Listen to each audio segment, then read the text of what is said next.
ፍቃድ ኢሳ የወፍ ፈጣሪ ሆኗል አይደለ? አላልኩም። እንደዛ አይልም። እንደዚህ የወፍ ፈጣሪ አይልም። የወፍ ቅርጽ ነው የሚለው። የወፍ ቅርጽ ከጭቃ መቅረጽ ማለት እፍ ካለበት በኋላ በአላህ ፍቃድ በራሪ ወፍ ሆነ ይችላል። በአላህ ፍቃድ ይሽ ያለ አላህ ፍቃድ ምንም ማድረግ አይችልም።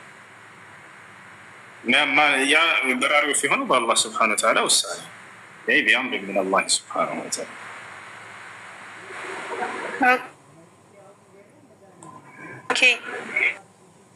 እሺ ሌላ ጥያቄ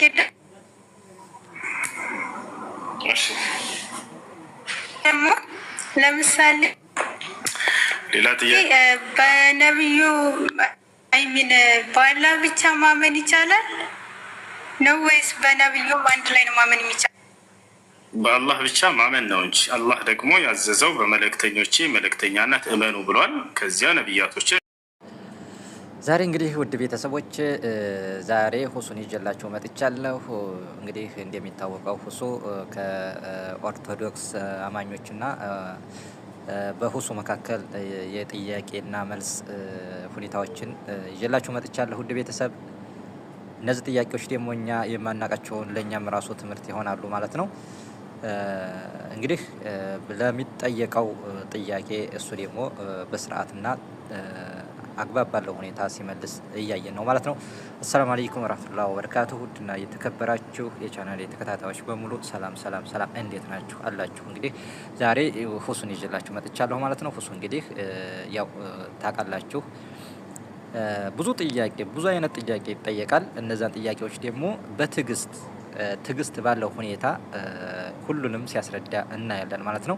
ይሄ ነገር ግን ደግሞ ለእኛም ትምህርት ይሆናል ማለት ነው። እኛም ማናቃቸውን ነገሮች እነሱ ሲጠይቁት ለእነሱ መልስ ሲሰጥ ራሱ ለእኛም ስለሚጠቅመን ይሄን ቪዲዮ በስርዓት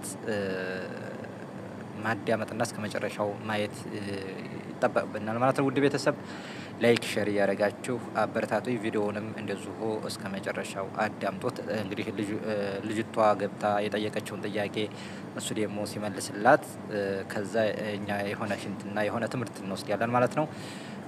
እንግዲህ ቆይታ አብረን እንመልከተው። እስቲ ወደ ቪዲዮው እንሂድ። እናንተ የሚጠበቃችሁ እስከ መጨረሻው ማዳመጥና ላይክ ሼር ሰብስክራይብ ማድረግ ነው የሚጠበቅባችሁ። ውድ ቤተሰብ አብረን እንመልከት።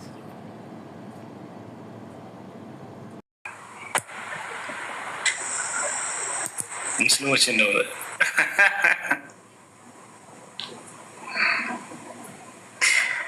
እሺ ወላሂ መከራ ወላሂ። እሺ ልጠይቅህ። እሺ ልጠይቅህ። ሁሱ ኢሳ ወፍ ፈጥሯል አይደለም? በቁርአን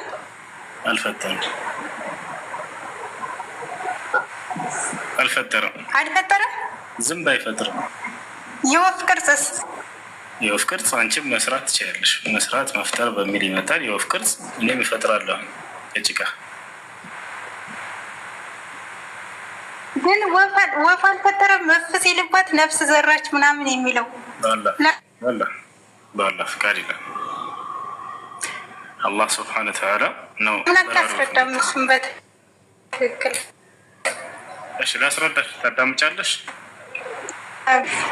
ላስረዳሽ ታዳምጫለሽ? ቁርአኑ የሚለው እሺ ምን ያመሰለሽ? በመጀመሪያ ህፃን የተባለበትን ቦታ ላሳይሽ ወይንስ ልተወስም? ዝም ብለሽ ላሳይሽ እና ህፃን የተባለው በነብዩ ሙሴ አንደበት ማን እንደሆነ ላሳይሽ አንድ ጊዜ። ሶሒህ ሙስሊም ላይ ይገኛል። ያውና ሶሒህ ሙስሊም ጋር ፈቀድ ወረደ ፊ ሶሒህ አልኢማም ሙስሊም ረሒመሁላህ ተዓላ እዚህ ጋ ነው ከኛ በኋላ የተላከው ህፃኑ ብሎ የገለጻቸው እዚህ ጋ ነው። ሙሴ ባያቸው ጊዜ አለቀሰ ይላል። ወደ አማርኛ አልቀይርልሽ፣ ምናልባት አማርኛ በትክክል ከተረጎመ።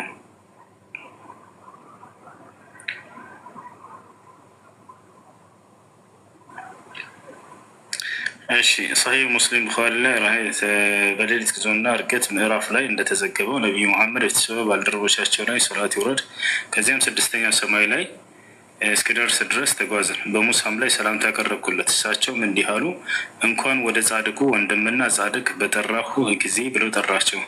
አለቀሰ አለው። ጌታ ሙሴ ያለቀሱበት ምክንያት ኢማም ነው እያለ ይህ ማለት ሙሳ ዓለይሂ ሰላም ቁጥራቸው ቢበዛ በመካከላቸው ጥቂት ስለነበሩ አማኞችና ህዝቦች አዘኑ።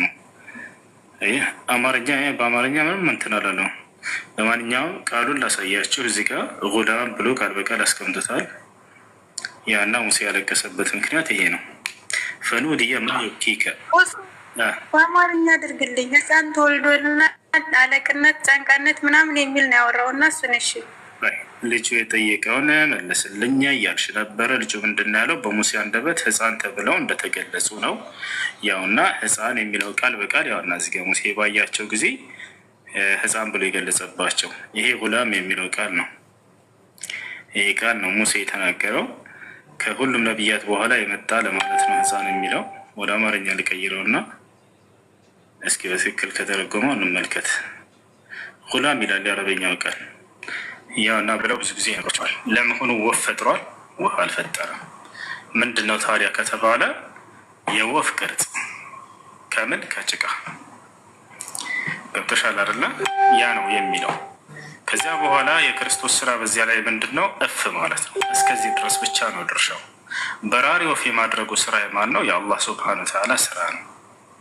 ይህንን በቁርአን ላይ ሁለት ቦታ ላይ መጥቷል። በቁርአን ላይ ሁለት ቦታ ላይ መጥቷል። ምን ይላል? ወረሱለን ኢላ በኒ እስራኤል አኒ ቀድ ጅእትኩም ቢአየትን ምን ረቢኩም አኒ አክልቁ ለኩም ሚን አጢን ከሀይአት ጠይር ፈአንፍኹ ፊህ ፈየኩኑ ጠይረን ቢኢዝኒላህ ይላል። አኒ አክልቁ ለኩም ሚን አጢን አለ። አብርሃም ማን ነው? ሙሴ ማን ነው? መሲሁ ምን አለ? እኔ ከጭቃ የወፍ ቅርጽ እሰራላቸዋለሁ ወይም እፈጥርላቸዋለሁ። ምንድነው የሚፈጥረው ከተባለ ከጭቃ የወፍ ቅርጽ፣ ወፍን ሳይሆን የወፍ ቅርጽ ያንን ነው። እና ስለዚህ ፈተኩኑ ጠይረን ቢኢዝኒላህ፣ ከዚያም በአላህ ፍቃድ በራሪ ወፍ ትሆናለች አለ። ጠየሽ የመሲሁ ስራ ምንድን ነው? የወፍ ቅርጽ መስራት ነው። ከዚያም እፍ ማለት ነው በዚያ ላይ። ከዚያ በአላህ ፍቃድ በራሪ ወፍ ትሆንለታለች። ይሄ ነው። ሙሴ ልክ እንዲሁ ወፍን ህይወታቸውን ዘርቶላቸዋል። ማነው? አብርሃም በቁርአን ላይ።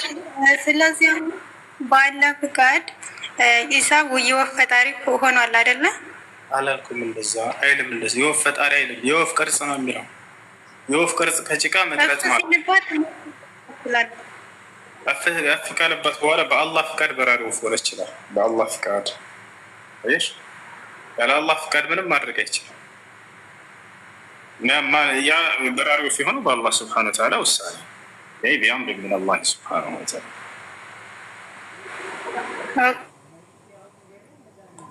ኦኬ እሺ፣ ሌላ ጥያቄ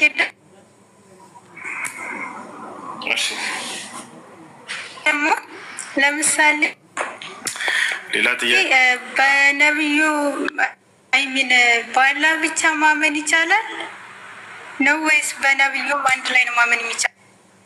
በአላህ ብቻ ማመን ነው እንጂ አላህ ደግሞ ያዘዘው በመልእክተኞቼ መልእክተኛነት እመኑ ብሏል። ከዚያ ነቢያቶችን እንደ ነቢይ መቀበል ነው። ፈአሚኑ ቢላሂ ወረሱሊሂ ይላል። በአላህ እመኑ በመልእክተኞቹም እመኑ ይላል። ፈአሚኑ ቢላሂ ወረሱሊሂ ወኑር ለዚ አንዘልና ይላል። በእኔ በአላህ እመኑ እንዲሁም በመልእክተኛ እመኑ፣ ባወረድኩትም ብርሃን በቁርአን እመኑ ይላል። ያ ነው በአላህ ማመን ሲባል ጊዜ አላህ የላካቸውን ነቢያቶች እንደ ነቢይ አምኖ መቀበል ግዴታ ነው። ሁሉንም ነቢያት አንድንም ሳንክድ ማለት ነው። በነ ኢብራሂም፣ በነ ሙሴ፣ በነ ዒሳ፣ በሁላቸውም ነቢያቶች በነቢዩ መሐመድ ሰለላሁ ዐለይሂ ወሰለም ጭምር ይህ ነው። እሺ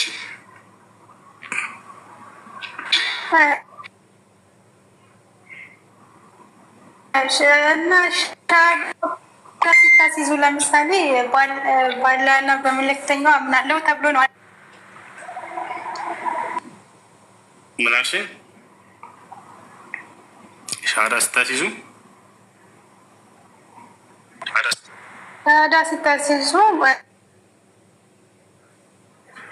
በእና ነው የሚቀበለው።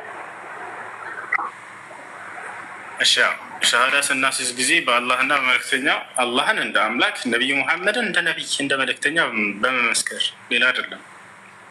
እርሳቸውን ልክ እንደ አምላክ ብንመሰክር ኖሮ የዛኔ ያው በአላህ ላይ ያጋራን ይባላል። ይሄ በፍጹም ክህደት ነው፣ አይቻልም።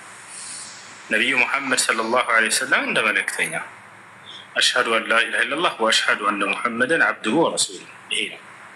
እነሆ ከአንዱ አምላክ ከአላህ በስተቀር በእውነቱ የሚመለክ አምላክ የለም ብዬ መሰከራለሁ። ሙሐመድ ደግሞ የእርሱ መልእክተኛ እና ነቢይ ናቸው ብዬ መሰክራለሁ። ይሄ ነው። በየሁሉም ነቢያት ዘመን እንደ መልእክተኛ ይመሰክራሉ። ልክ ለምሳሌ ሐዋርያቶች በና አመና ቢማ አንዘልተ ወተበዕን ረሱላ ጌታችን አላህ ሆይ